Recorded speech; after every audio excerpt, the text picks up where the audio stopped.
韩牧之一介县令，为了治下的百姓来太原求粮，2次登门。可父亲您呢？偏偏不给他方粮，难道真的是因为临汾灾情不重？真的是因为赈灾粮迟迟未到吗？父亲就不觉得自己行为有亏？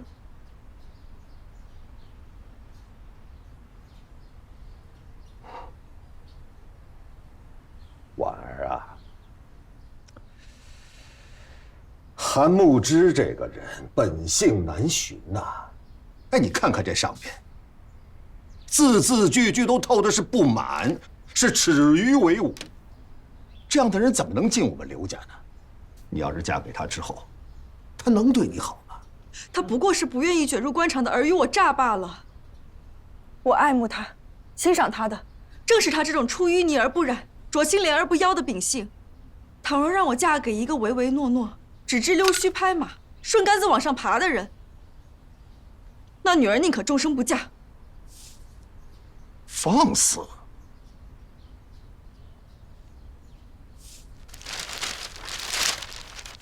爹爹若是要毁掉我与韩牧之的婚事，女儿便剃发出家，守着青灯古佛，度此残生。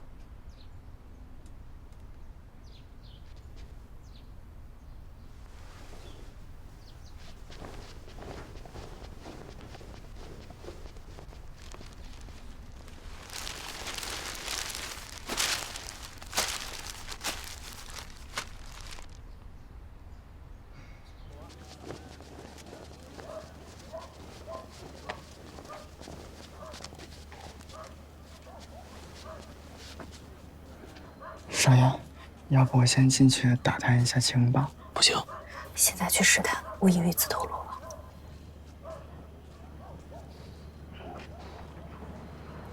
走，快走！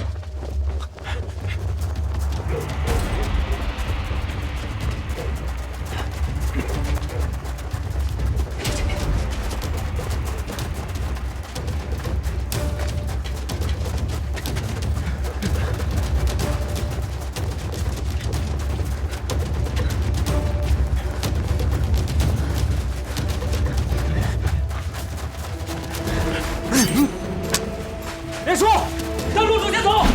要他就不会来找你了。小心啊！小子挺能折腾啊！齐三，曾乾，你怎么在这儿？把他们拖下去吧。是。你可知我家的事儿？你爹还有府中家眷都已经被押解上京了。这么快？孙公子，我们这次回来是要查清事情原委，找到陷害齐家的证据。如今这太原已经是刘巡抚的天下了，想要为齐家翻案，比登天还难。此事还得从长计议。我姓齐，就算搭上这条性命，也在所不辞。有用得着我的地方，随时开口。人家都溜进太原了，你在城楼上什么都没察觉。属下无能。你确实无能。齐府门口有那么多眼线，你愣是让一个齐老三给溜了。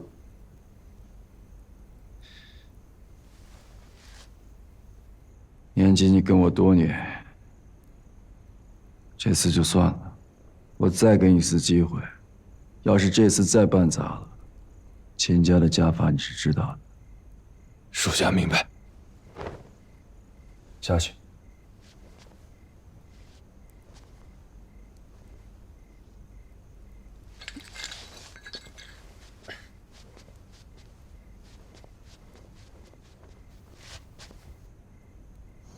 小心点，少爷。这边。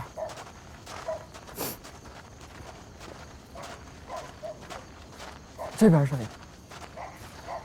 小心点。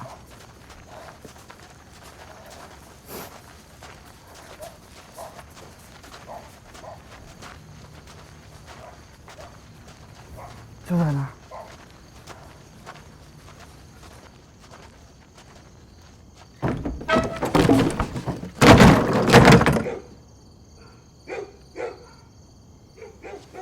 少爷，罗姑娘，行。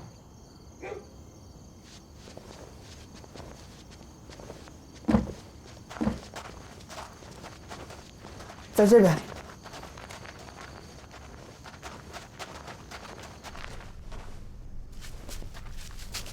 这是你家？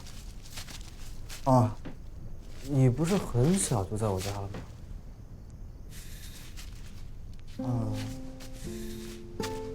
我小时候家里穷的揭不开锅，我爹娘就把我卖到了齐家，说这样好歹能吃饱饭。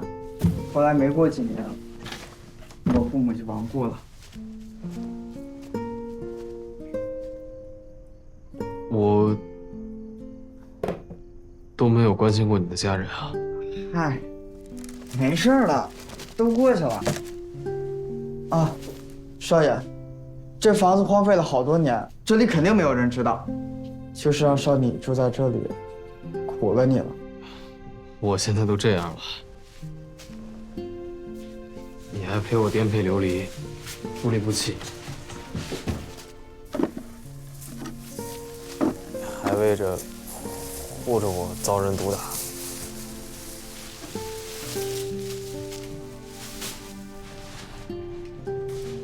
等下辈子，你当少爷，我当你跟班的。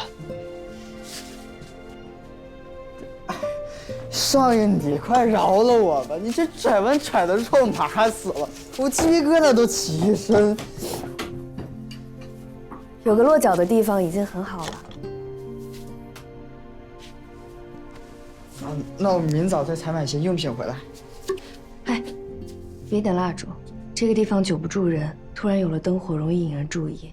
最隐蔽的办法就是保持原样，尽量减少出入。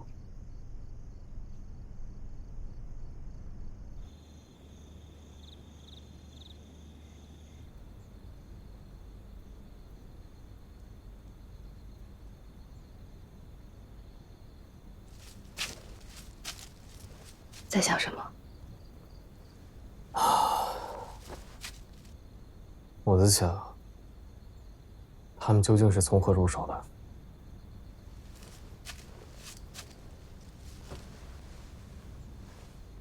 少爷，你千万可得想好了，这私动军粮可是重罪，要是被发现了，可是要掉脑袋的。哎呀，放心吧，军粮归老爷子管，就算真被发现了，他会帮我填上这窟窿的。可要是老爷也不愿意替你填这个窟窿呢？我是说，要是老爷也填不上这个窟窿呢？文书是我伪造的，军粮是我运走的，就算填不上这个窟窿，大不了我一个人掉脑袋，我一个人的命，换这么多百姓的救命良知喽。少爷，你就别装作大义凛然的样子了，你不都是为了罗姑娘吗？这两者不冲突吧？这只会让我更想把这件事情办好。少爷，你图啥呢？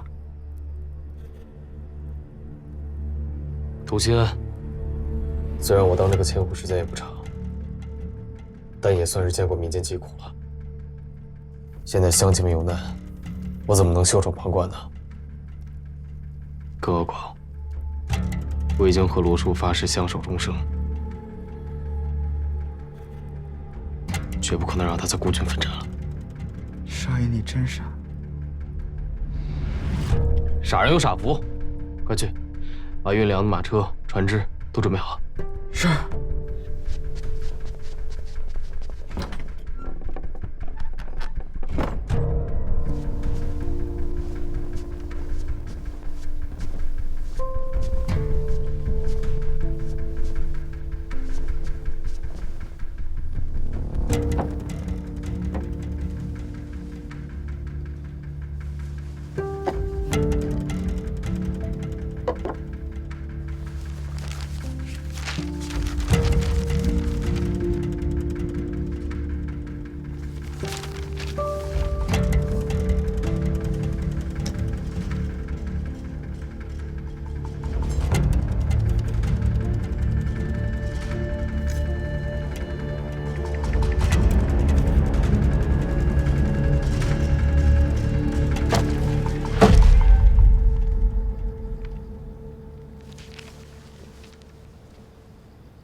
三少爷，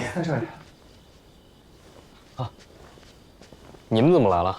哦，今夜我二人轮值老爷院子。轮值好啊，轮吧，我走了。哎，三少爷，您怎么会在老爷的院子里啊？混账！听你也敢问我？哎，三少爷恕罪，小的也是职责所在呀。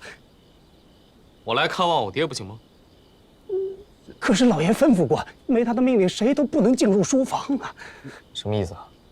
你怀疑我在书房偷东西啊？哎，没有，三少爷，小的绝无此意。没有此意就赶紧闪一边去！哎，不，这个不行。还有没有点规矩？你们这是要以仆欺主吗？哎，不敢。三少爷，哼，说得好啊，替我好好管教这两个不懂事儿的。哎，三少爷，您就别为难我。你们两个是要等老爷回来给你们评理才能罢休是吗？哎呦，小的不敢。三少爷，小的冒犯了您，小的错了。我们两个知道错了，还不快走！哎，是。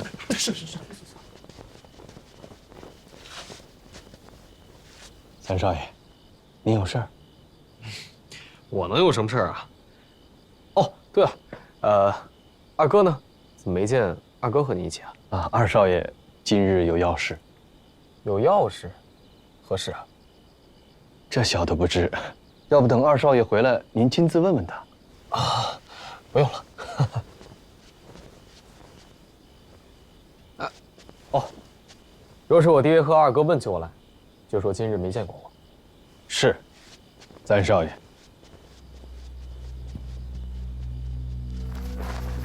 奉齐总督之命，调取一批粮食。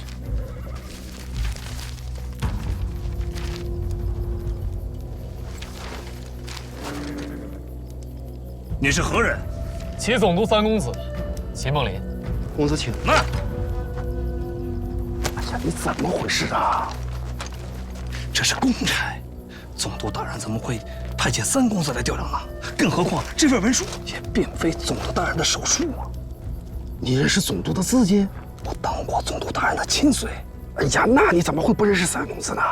多年未见，我认不出来的呀。多虑了，兄弟。这上面有总督的大意。再说了，这齐总督的公子，是咱们能得罪得起的吗？可万一要是有什么差池，是你我能带得起的吗？嘀咕什么呢？难道要让我父亲亲自来吗？哎，小人不敢。小的不敢。速度取粮。公子请。千户大人请。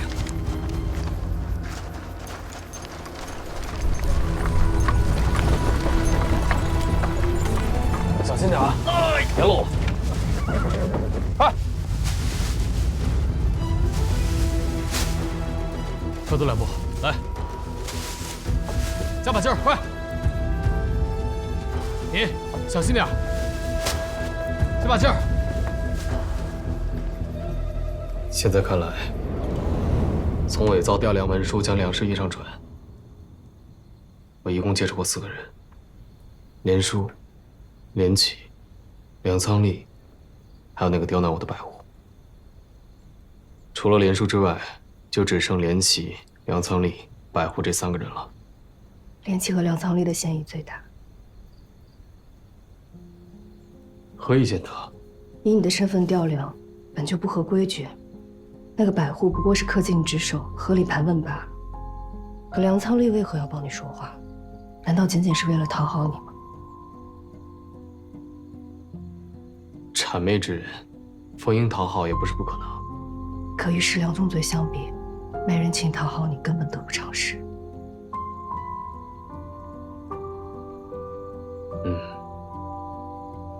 事出反常必有妖。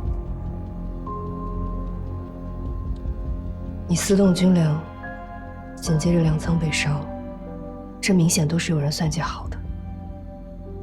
这其中推波助澜看似帮你的人，往往嫌疑最大。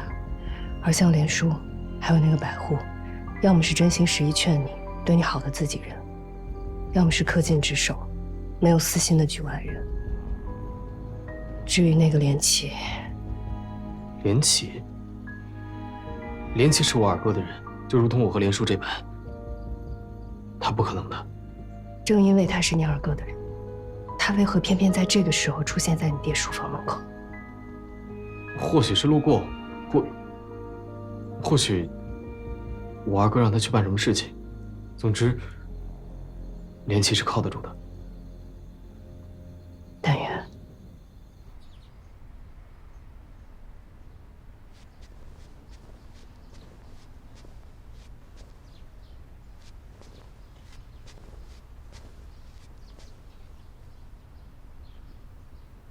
你怕了吗？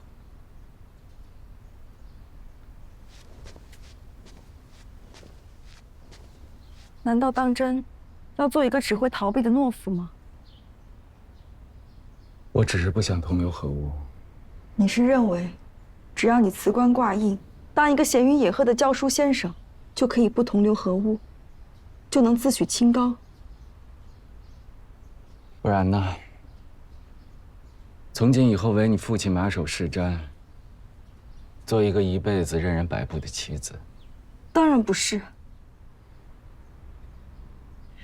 齐总督的确滥权贪财，可我父亲也不该将万千百姓的性命当作攻坚政敌的武器。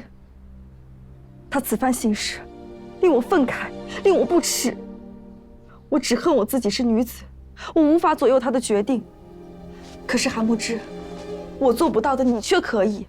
大丈夫，虽不必如匹夫见辱，拔剑而起，挺身而斗，但却也该明白，自己所挟持者甚大，志向甚远。复仇者，不折莫干。虽有志心，不愿飘瓦。你读过这么多圣贤书，难道就只是为了博取功名吗？难道不应该知行合一吗？我看重的，从来都不是你的相貌、才华，那些旁人也有。我看重的是你的那根傲骨，是你透出的血性。从我第一次见到你时，我就看到了。既然你不愿与这官场同流合污，那你就更应该做些什么去改变它呀。可我已经来不及了。你不应该在冲动的时候做决定，更不应该为了这份辞呈失去斗志。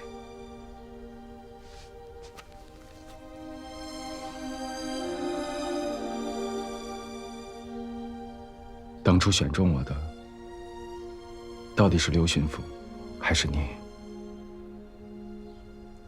是我。那个韩慕之卓而不群，有才华，有见解，更有品格。才华嘛，是有些，见解却过于偏激了。像他这样的人呢，稍微拿捏不住，很容易得罪人的，对他将来的仕途也会有很大的影响。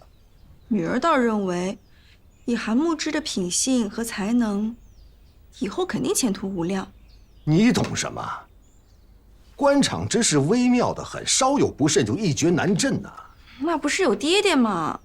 日后他若是做了您的女婿，有您教诲着，哪里会出什么差池？关键就在他的见解和我这个当爹的是格格不入啊。君子和而不同，那未必事事都听您的才是最好的呀。不听话，我要他做什么？哎，连我的话都不听，他怎么做刘家的女婿啊？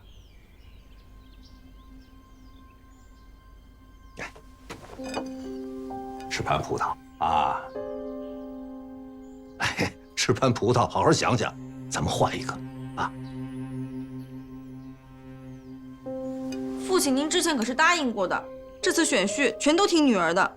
这怎么女儿选中了韩慕之，您就推三阻四的？到底是女儿替父亲选婿，还是父亲替女儿选夫君呢？这不都是一样吗？爹爹，难道您要对女儿言而无信了吗？爹爹。行，那行啊，暂且依你啊。咱先说好了，必须要看这小子是不是可塑之才，是不是孺子可教。他肯定是。这样。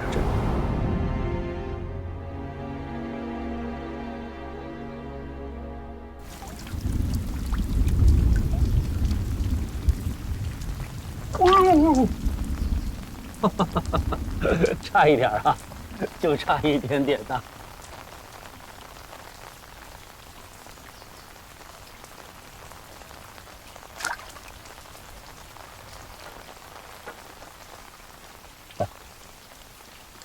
大事已定，府台还有何烦心之事啊？还不是因为婉儿又跑到临汾找那个韩慕之去了。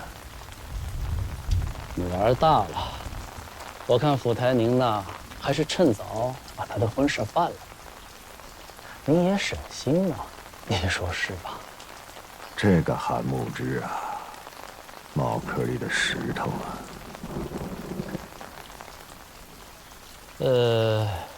有句话，卑职不知当讲不当讲。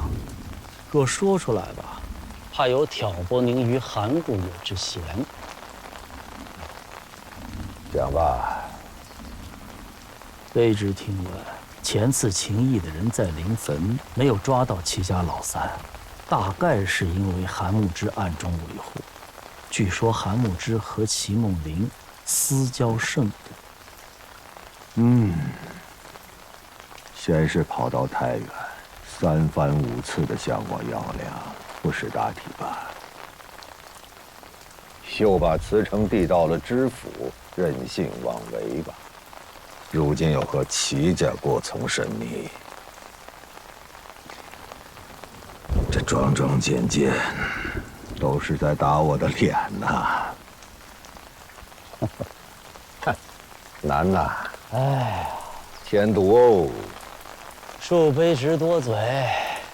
那个韩慕之，他不还没有真正成为您的女婿吗？您又何必如此忧心呢？一切都还来得及，来得及。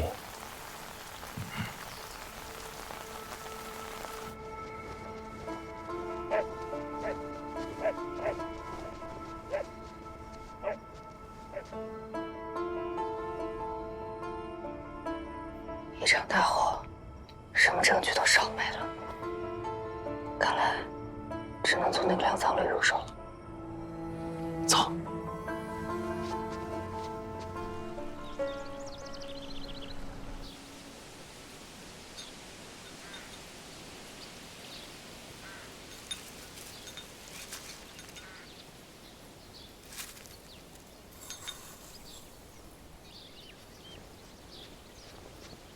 刘小姐，韩郎找我可是有事？太原来信说刘巡抚身体抱恙，盼你速归。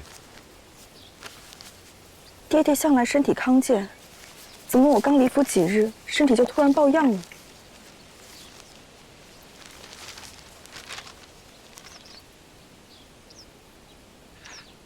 百善孝为先，父母有恙，我们做子女的理应踏前释放。我明日便回。以前我对你误解过甚，这几日经小姐开解，受益匪浅。与你相比，我是一个自私又懦弱的人，木之汗颜。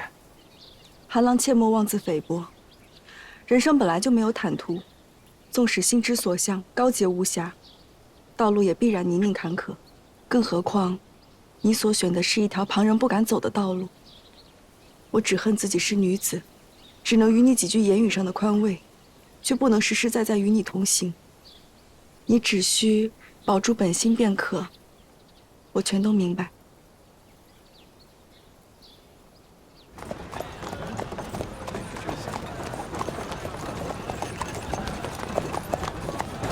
对。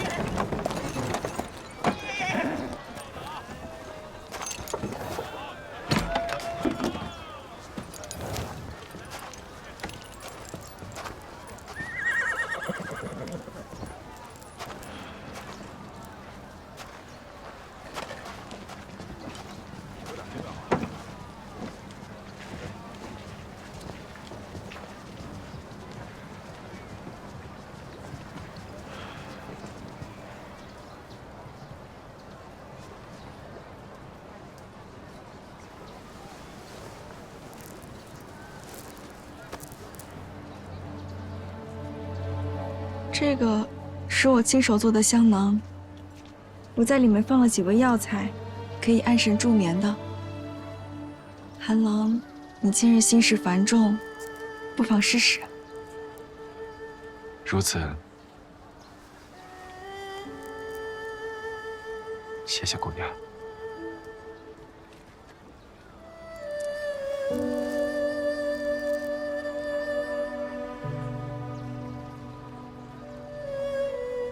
那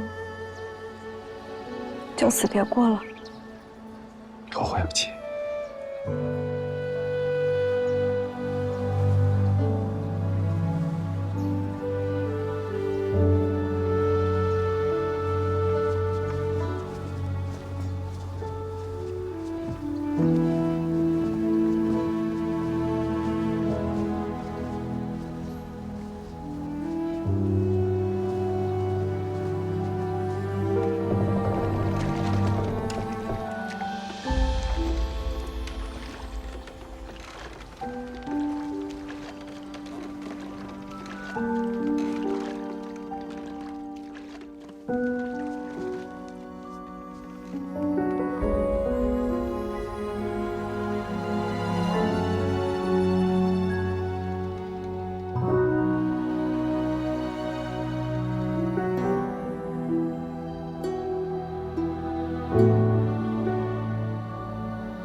别处不会有危险吧？别担心，应该快回了。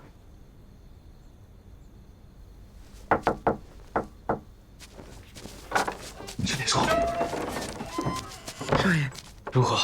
查好了，孙乾公子说，那个粮仓里早就已经死了。死了？怎么死的？就在当晚的大火，人都烧焦了。粮仓里若是内奸的话，粮仓被烧，他怎么会被烧死呢？粮仓有重兵把守，凭他一人不可能烧起那场大火，定是被同伙给害了。他曾经住处可有打听到？在第西窖胡同，我带你们去。你别去了，人多有危险，我和罗叔去就行。天干物燥，小心火烛。天干物燥，小心火烛。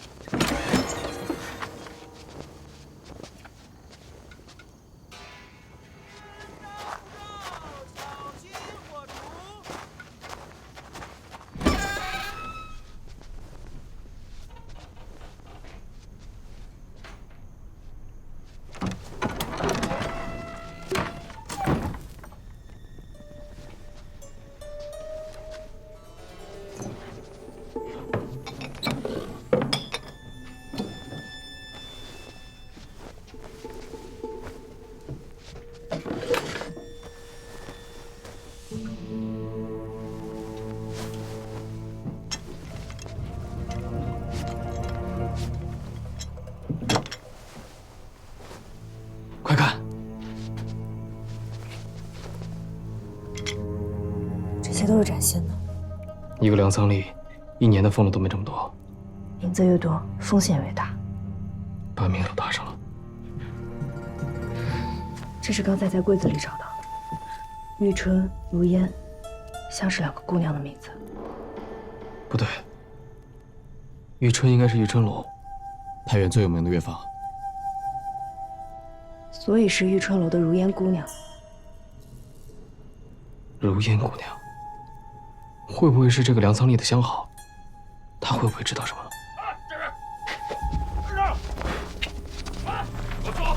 快走！到这边！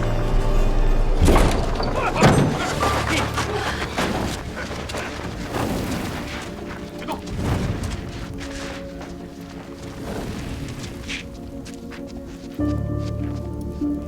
果然是你啊！和刘巡抚和我设下圈套，陷害我们齐家。怎么能说是陷害呢？只是让你们齐家为自己的罪行赎罪。这么多年了，齐家一直逍遥法外，也够本了。那你呢？你又打算如何赎罪？我爹娘当年的死，你当真只是个局外人吗？是与不是，还重要吗？归根结底，难道不是因为他们齐家？住口！你还以为自己是那个高高在上的齐小衙内，可以对我发号施令？别说是你了，就连你父亲齐宗岳，那个昔日完全不把我放在眼里的齐总统，如今也成了阶下囚，惶惶如丧家之犬。真是风水轮流转。别太得意，迟早会轮到你的。怎么会轮到我呢？胜负已定，齐家输了，而我秦毅照样在这太原城里呼风唤雨。玉兰，好好看看你身边这个人，他竟然不知道自己死之将至，你还是嫁给我，所有一切回秦府吧。除了报仇，我永远不会跟你有一丝一毫的瓜葛。当时是谁跪在我面前苦苦求我？我没记错的话，那个人叫玉兰吧？怎么能翻脸不认人呢？你这么恨我，可我却时时将你放在心尖上。这样吧，只要你答应嫁给我，我可以放他一条出路。作暴！既然敢跟我动手，你真是自不量力啊！我现在收拾你，像碾死一只蚂蚁。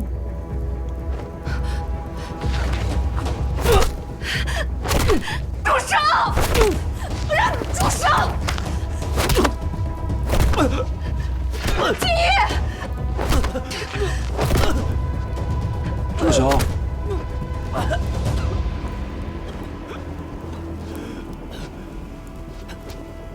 只要你一句话，就能救他一条命。我再问你一次，愿不愿意嫁给我？他若死，我必陪他共赴黄泉。秦，听见了吗？你这狗贼，这辈子不会称心如意。你真是嘴硬啊！你看看你现在变成什么样子了，你连狗都不如。行啊，我叫你好好看看，看看她如何一步一步变成我的女人，让你心如刀割，让她好好看看你，看看你在她面前怎么样慢慢死去。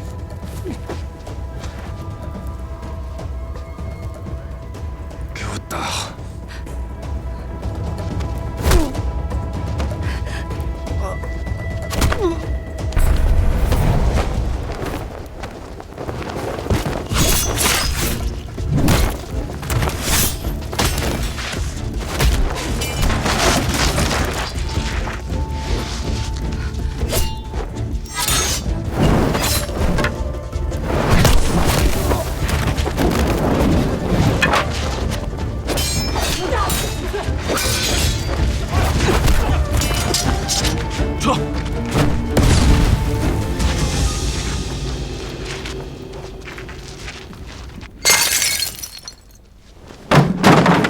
齐彦杰，秦梦离，我与你们势不两立。秦梦离，狗一样的东西，有什么资格得到玉兰？凭什么？凭什么？凭什么？来人啊！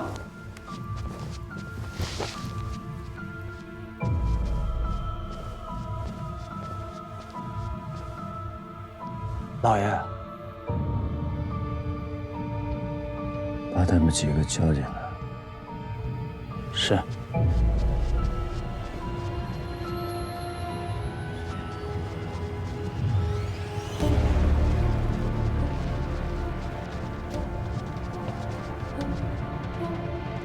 老爷，全都带来了。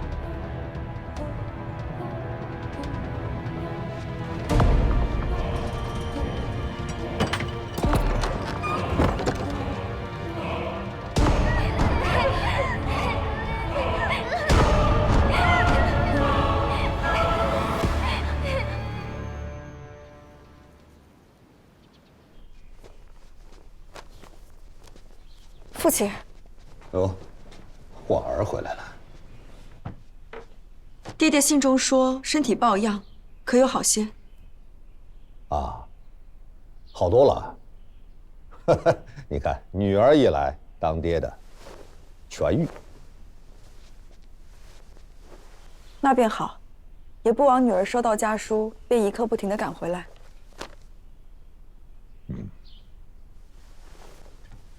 婉儿啊，我问你个问题啊。韩慕之的辞呈，是不是你拿的？是我。女儿已经将辞呈还给他了。你胆子不小啊！这么重要的公文你都敢动，看来我这个当爹的这2年是太骄纵你了。父亲让我看韩慕之的辞呈，难道就只是为了当着我的面指责他吗？韩慕之将会是您的女婿，这件事已然人尽皆知。他在此时辞官，无异于悔婚。父亲是万万不能受此辱的吧？我女儿能有这样的见识，不错，很好。我是了解韩慕之的，他不是遇事退缩的怯懦之人。你看，你到现在还在处处维护他。你当初选他的时候，我还在想呢，他是不是可造之才？现在同样4个字，冥顽不灵。不过是忤逆了父亲的心意罢了。说得对，忤逆。老爷，秦毅到了。等着！父亲公事要紧，女儿告辞。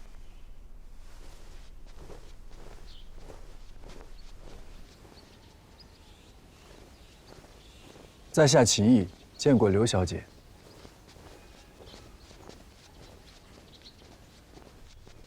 那进来吧。是。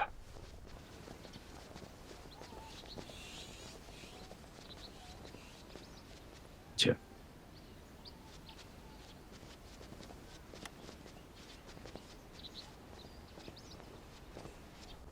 请。府台大人。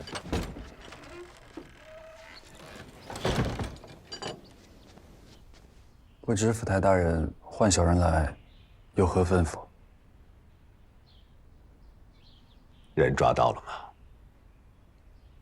我布下天罗地网，本来已经将这齐家老三拿下，只是实在没有想到，这齐家老二带领一众江湖高手突然出现，情急之下让他们逃走了。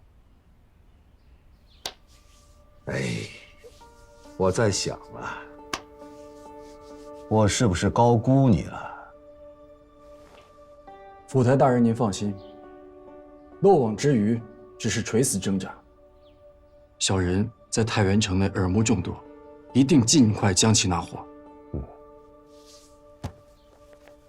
但愿你不是信口雌黄，说大话，诓骗本官。小人不敢。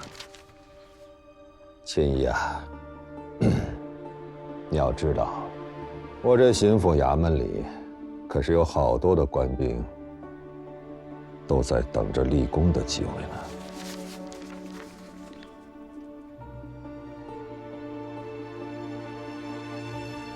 小人明白。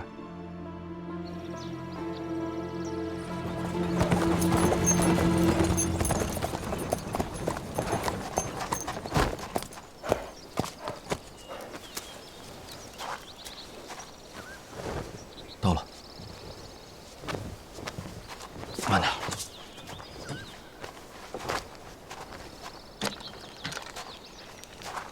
到了，随我来。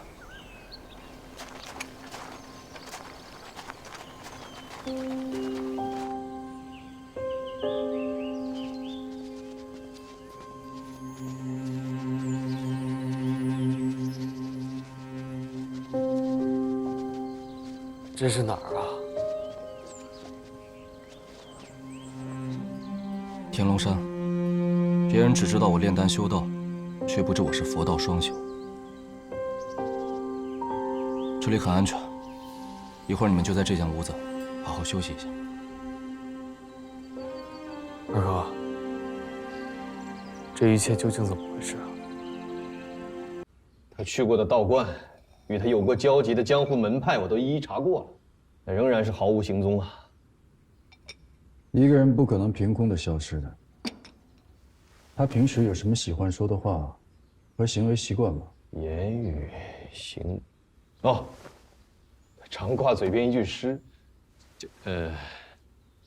我来问道无鱼说，云在青天水在平。我来问道无鱼说，云在青天水在平。对。哎，他最近好像似乎喜欢上了收藏石像，有道家老子的，还有佛像。他不是信道的吗？怎么会收藏佛像呢？哥哥，这我就不知道了。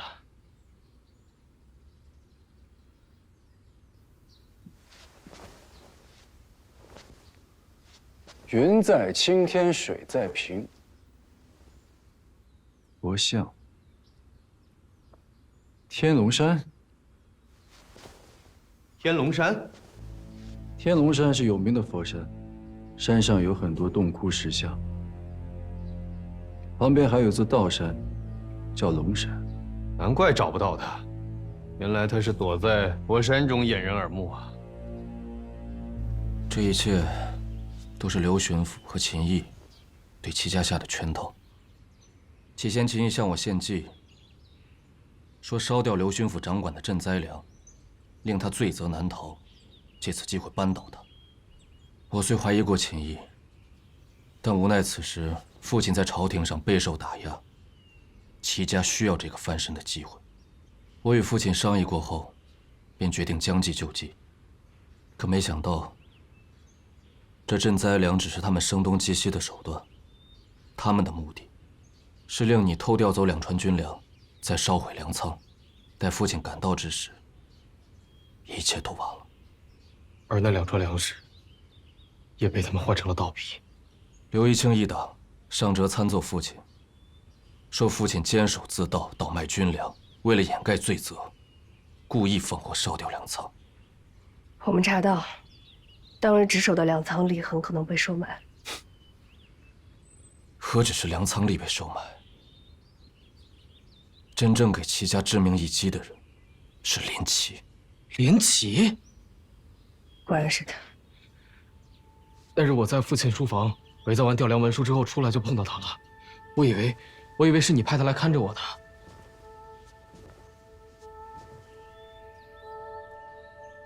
那日我又害怕你去找罗姑娘，我才让她盯着你。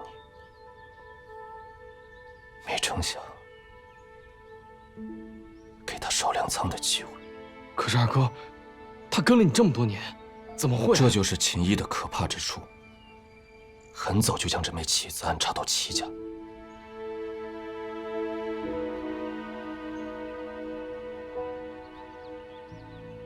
二哥，有一件10几年前的旧事，这一次我希望你如实告诉我。我知道你想问什么。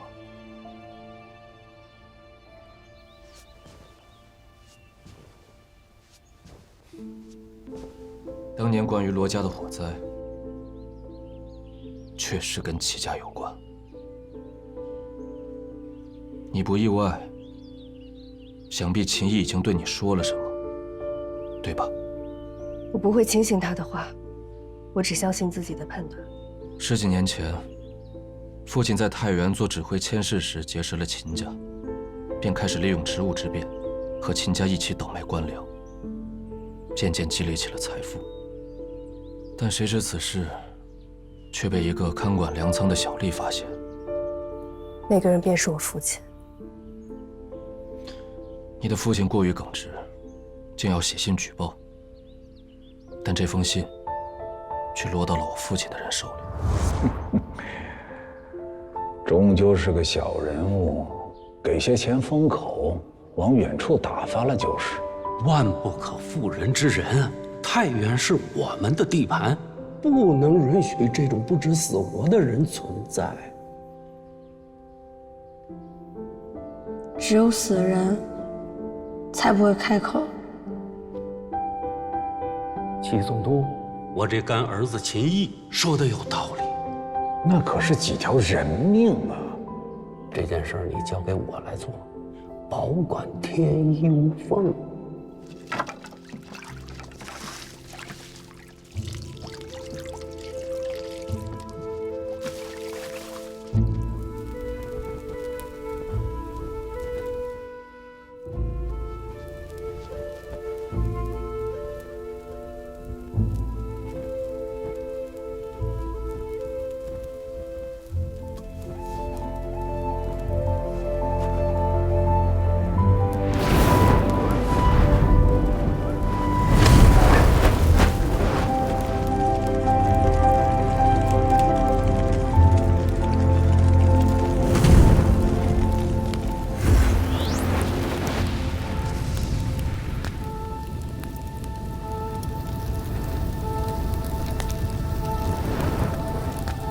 纵使我认识他多年，也不曾想他竟从小就如此心狠手辣。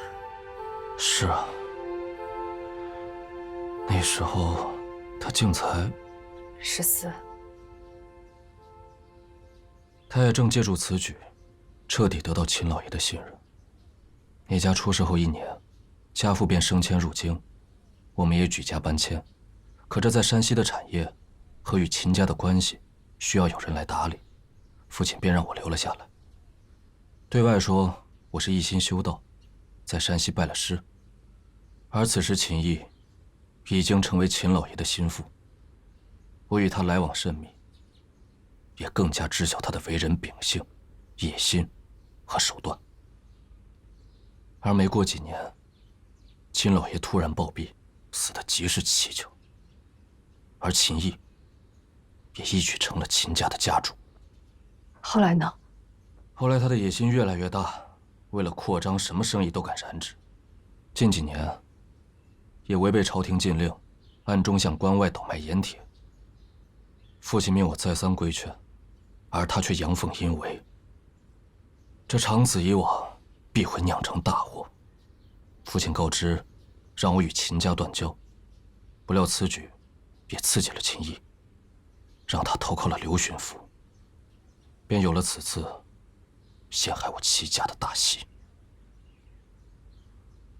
我该说的、能说的都说了。张口齐家，闭口齐家，那罗家呢？罗家在哪里？就因为他们是平民百姓，就可以无足轻重吗？他们是人，和达官显贵一样活生生的人。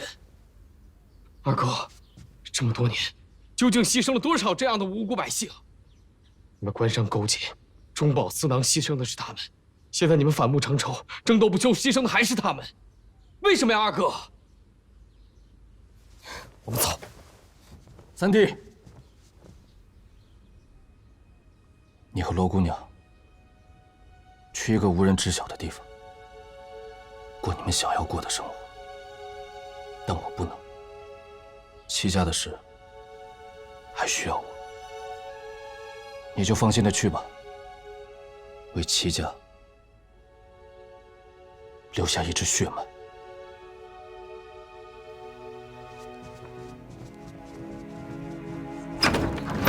走。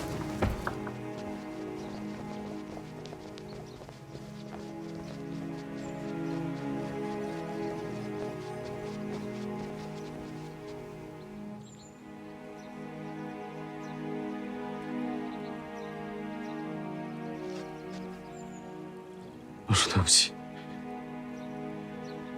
你走吧。你在这里，要让我去哪里？我不想让你再卷入齐家的祸事中了。但我身为齐家人，齐家现在有难，我不能坐视不管。你我早已生死与共，命运相连，哪儿还分得清你我？当年罗家大火，齐家确实有份，可主谋的是秦家，动手的是秦业。你为什么要代他们受过？为什么要承担本该不属于你的惩罚？既然你现在的敌人也是秦毅，那我们就当联手讨回一个公道。让真相大白。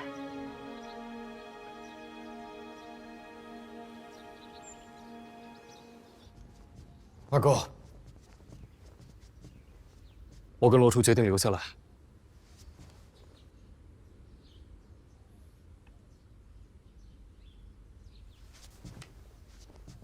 罗姑娘，以前的事情已经无法挽回，若有机会，以后齐家一定向你赎罪。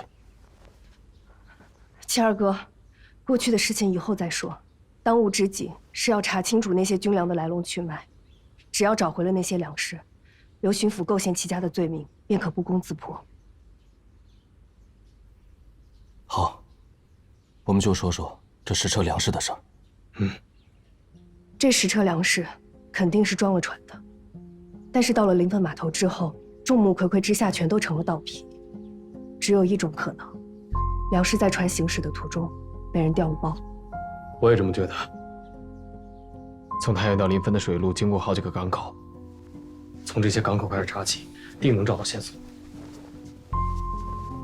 三弟有所不知，从太原到临汾，这沿途大大小小的港口有10数个。不过眼下秦毅一定会想方设法搜寻我们，我们没有机会挨个港口去寻找粮食。你仔细想想，你在船上有没有睡觉？何时睡的？何时醒的？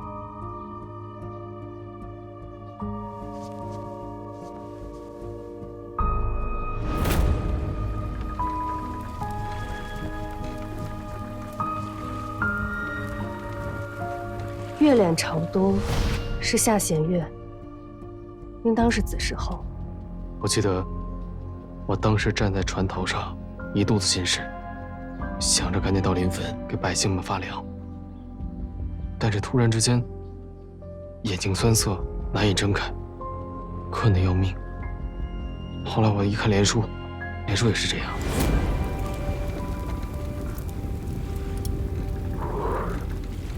累了，休息会儿吧。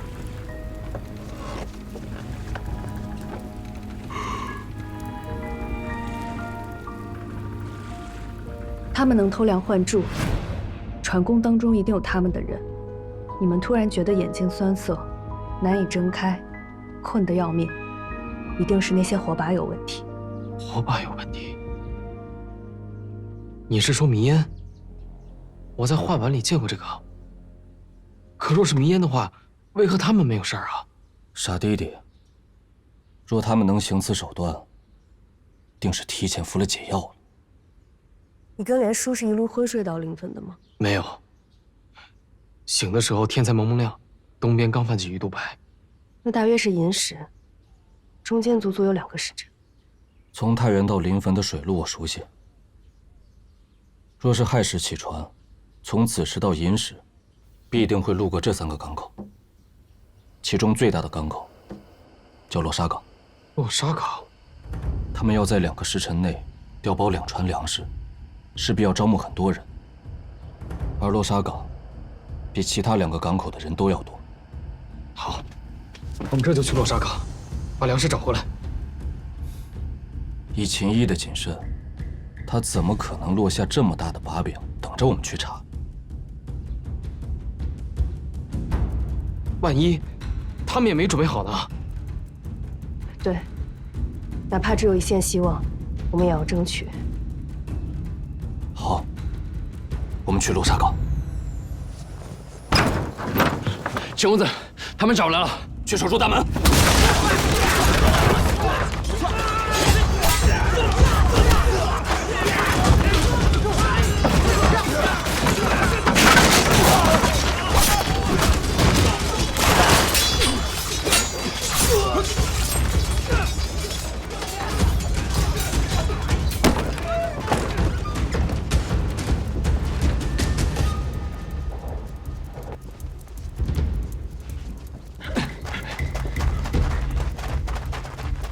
给我追！追！跟着！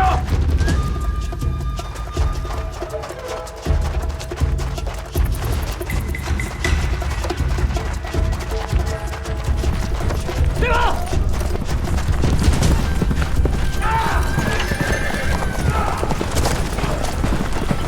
去牵马。是。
罗叔和齐梦林呢？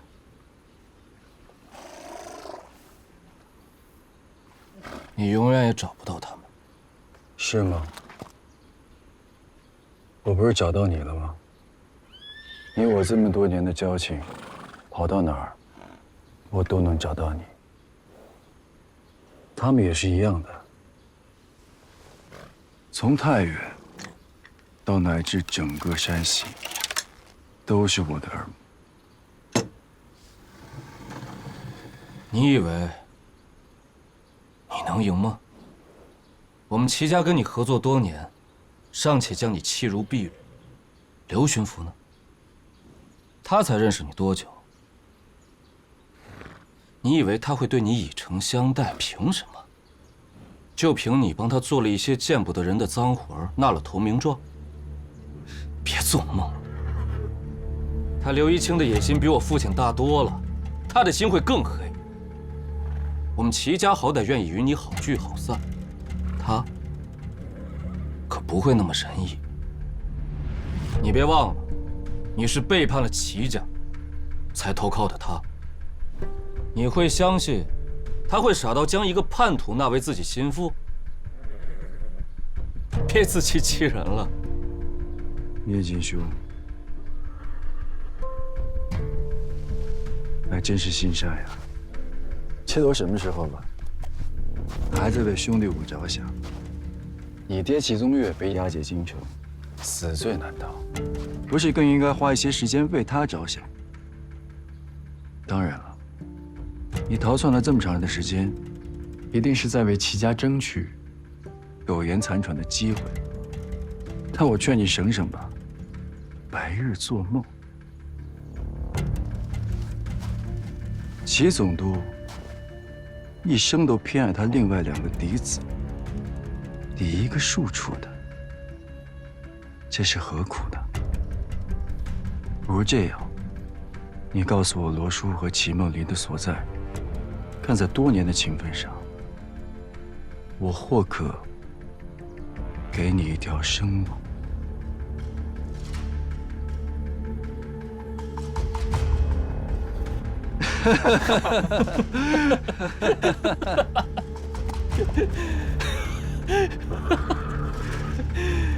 秦毅啊，秦毅，你是一点长进都没有啊！你我相识多年，你一直用嫡庶来蛊惑我，你真以为我会着了你的道？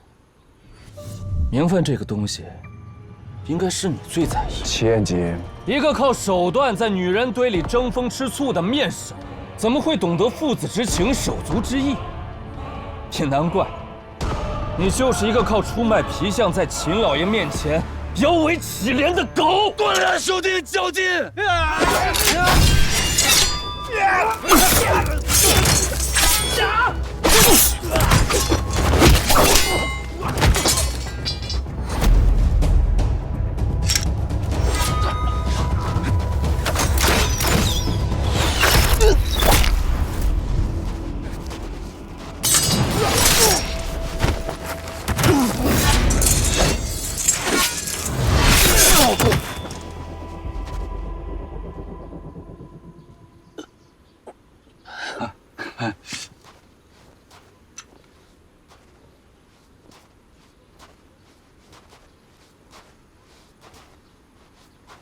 怎么样？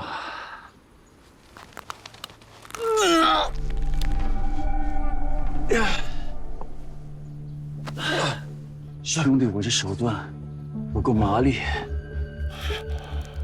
我知今日，你知来日。秦燕，还有什么狠招，尽管使出来。嘴还这么硬啊？你连舌头都不想要了？刀！哥，你给他来个痛快的吧。哥，原来你们是兄弟呀！妇人之恩。连旗，你来告诉我，我和秦毅谁对你更好？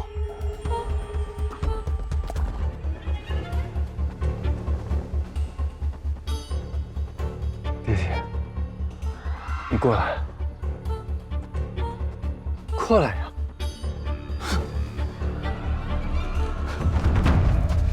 来，我靠！你来，跟我过来，跟我过来！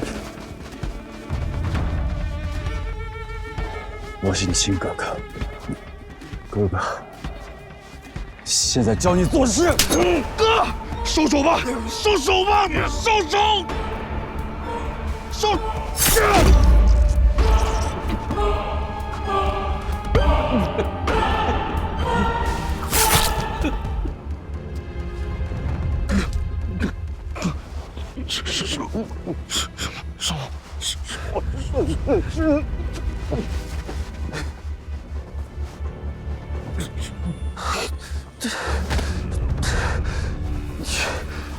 你也背叛我。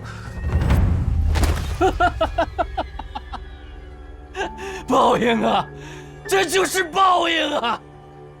秦毅，这众叛亲离可来得也太快了吧！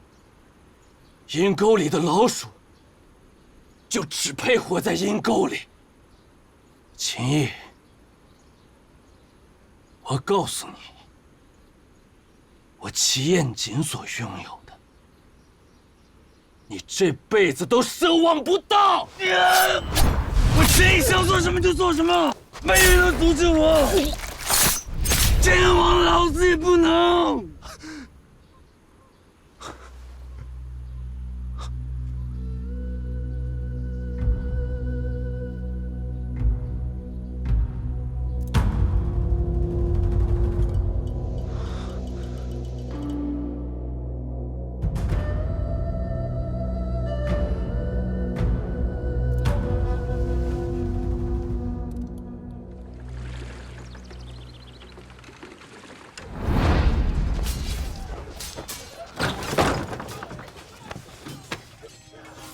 拿着，以后用得上。你这是干嘛？三弟，来不及了，我们分头走。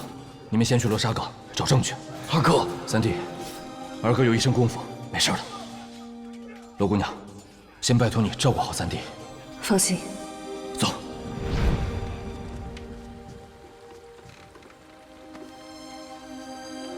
这个时候，切不可乱了心神。秦毅是不会罢休的。这一路我们要时时警醒，只有找到粮食，查到证据，才不辜负二哥。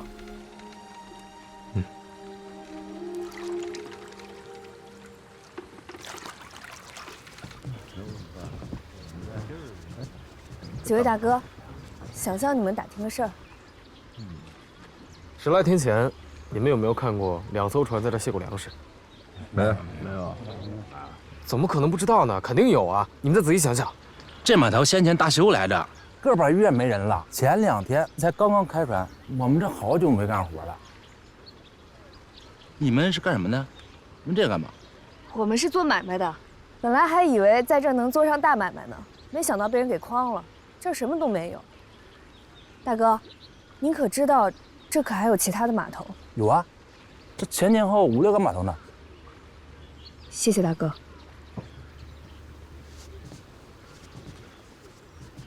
这么多码头，我们得一个一个找了。把秦毅追过来，没时间了。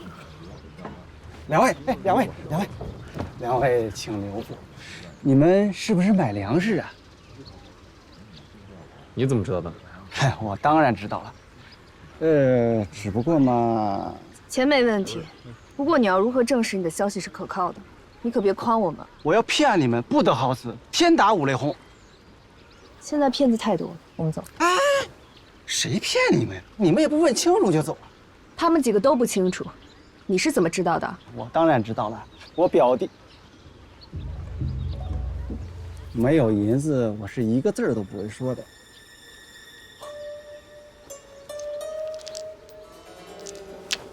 把你知道的全都告诉我，这些银子都是你的。好说，你们要想买粮食，就去桃源渡，那儿刚到了一大批粮食。桃源渡啊，对啊，你们走水路，啊，到桃源渡小码头大约得半个时辰。你当真？当真。嘿，你们不就是想倒腾点粮食，运出一卖高价？你们到了桃源渡就找我表弟小指导，他会带你们去的。到了那儿怎么找你的表弟？桃源渡不大，那儿码头上的人都知道他经常在那儿看活。哎，银子，啊，谢谢。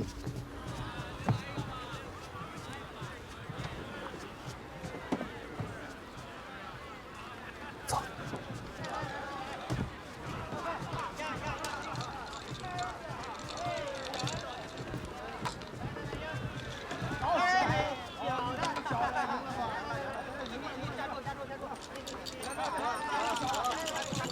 这位大哥，请问小指头在哪？小，在那里，那个头最小的就是他。前面就是，就是这儿了。王老板，王老板，谁呀？哎，王老板，二位，这就是王老板。没你的事儿了。谢了二位。你们二位是来买粮食？正是。听闻这5、6个码头，就王老板这里存货最多。你们要多少？这个数6担。王老板这是看不起我们？哪里，失敬。那你们这是想要60担？哦，60担太多，你们吃不下。我们要600担。600担？你们这是打哪儿来啊？在下姓孟，从阳城来。这位刘娘子乃是我同乡。阳城的？阳城的怎么到我这儿来了？一路收货过来的，买进卖出不拘货品。眼下山陕一带最紧俏的就是粮食了。我们到了地界一打听，就您这儿粮源充足，这才登门而来。算你们找对地方了。王老板，听说你这粮食是这2天才进的，不知这货源。你们到底是什么人啊？哦，你们是来套话的，想绕过我，直接找上家，是不是啊？别太贪心了，找到王老板这样的货源不容易，大家都有的赚，才能细水长流。再说了，我们还要赶去下一个地方。是啊，是我贪心了。王老板，开个价吧。这个，这样吧，3000两，买你600担如何？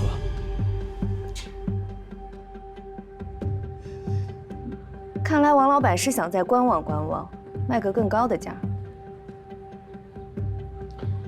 王老板，我们都是爽快人，做生意喜欢直来直去。既然王老板有所犹豫，我们就不打扰了。到此。哎，二位，别走啊！怎么也得容我缓神儿不是啊？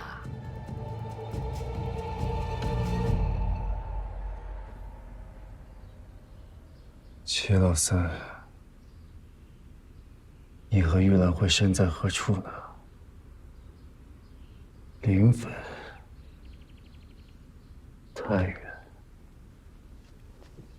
不应该吧？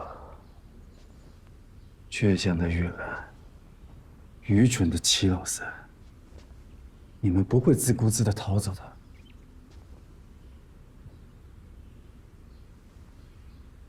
那你们想要做什么呢？想要做什么？找到证据，扳回局面。找到证据。休想！彭强，老爷，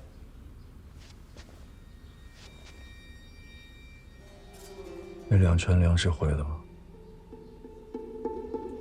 回了。是不是你亲眼所见？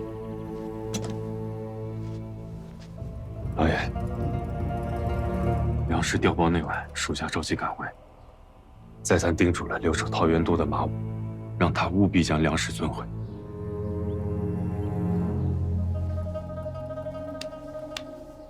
你这个蠢货！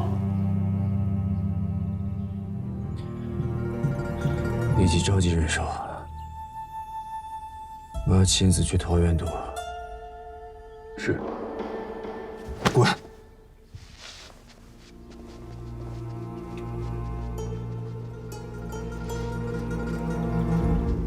老爷，刘巡抚的人前来传话，请您过去议事。蠢货，愚蠢，愚蠢至极！你知道你杀了齐延景给我惹了多大的祸吗？我和齐宗岳没有私仇，是政敌，政敌你懂吧？就是说我要踩死他，也得是名正言顺。你这么一来，让我在朝堂之上授人以柄，那些在中间左右观望的同僚就会同情他、可怜他。成事不足败事有余的东西。副太赎罪，当时齐延景驾车逃走，情急之下，手下乱箭齐发，没想到竟射中了要害。正在急治之时，他已经断了气。属下也是小人实属无心之过。你真的以为我久坐朝堂，什么都不知道了吗？齐延景是怎么死的，你比谁都清楚。7日之内抓到齐梦林，否则无能无用之辈，就不要再等我刘家门了。送客。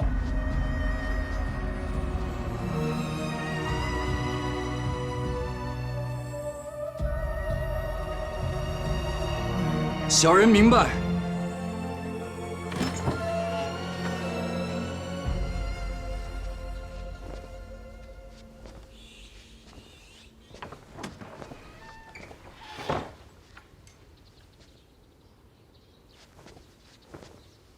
刘小姐，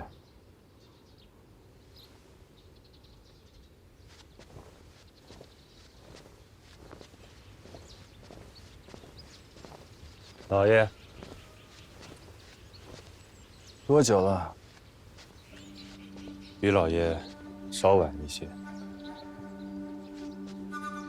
你这么有本事，我才愿意用你。小人只是个蝼蚁，但蝼蚁有蝼蚁的用处。蝼蚁得志。小人给老爷赔罪，良禽择木而栖，这话您教我的。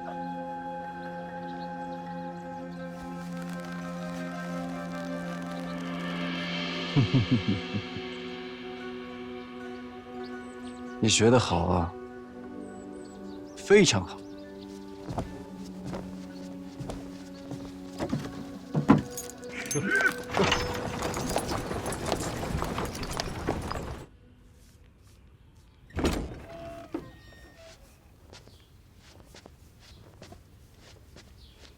哦，婉儿来了。父亲。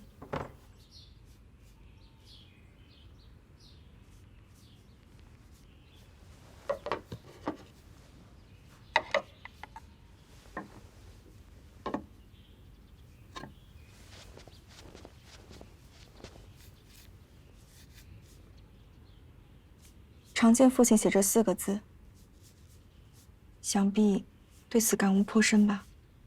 难道我的女儿不记得这是为父的座右铭吗？婉儿当然记得，所以婉儿想恳请爹，以百姓之心为心，莫要在党争之途上越走越远了。这是谁教你说的？是我父亲。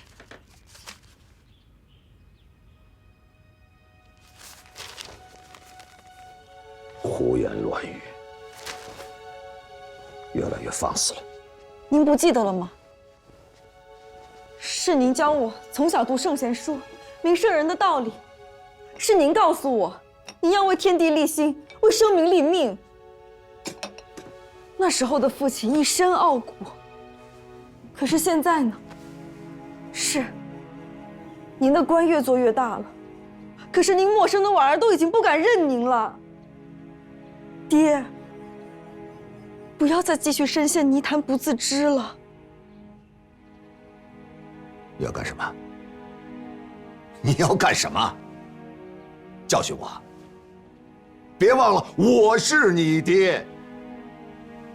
爹，女儿不求爹官有多大，只是想那个心里有名的爹能够回来。您之前跟我说过这么多大道理，为何您自己现在却充耳不闻了呢？韩慕之，韩慕之教你说的吧？女儿真心相劝，这与韩慕之有什么关系？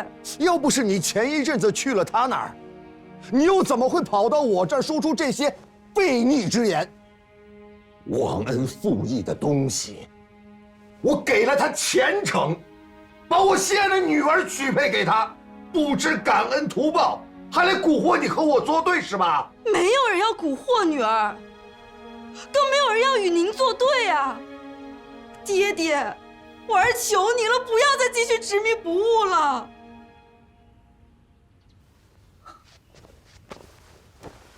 爹，女儿绝无忤逆之意，只是想救您出泥潭。好啊，您不要再执迷不悟了，好吗？你出去吧。爹，出去！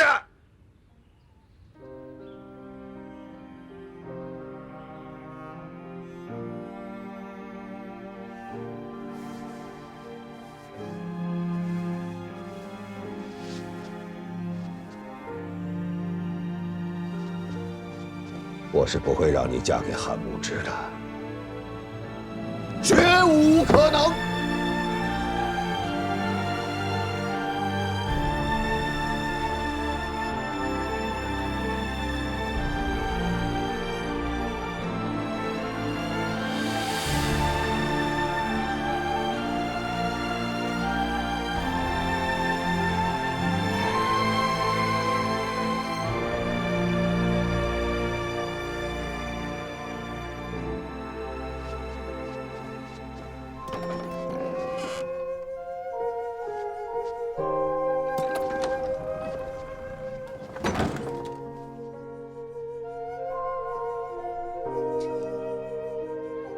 来人呐！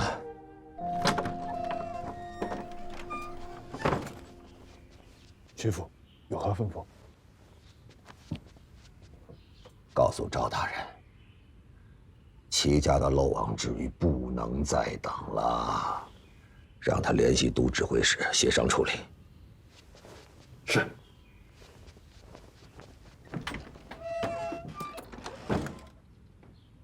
绝对不会让你嫁给韩慕之的，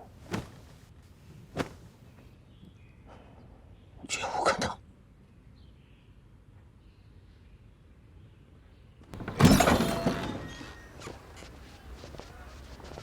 哦，都在这儿了。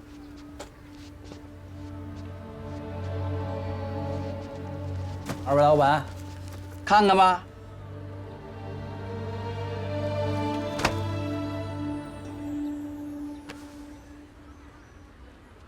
我们仔细验验货，劳烦您耐心等等。好说好说啊。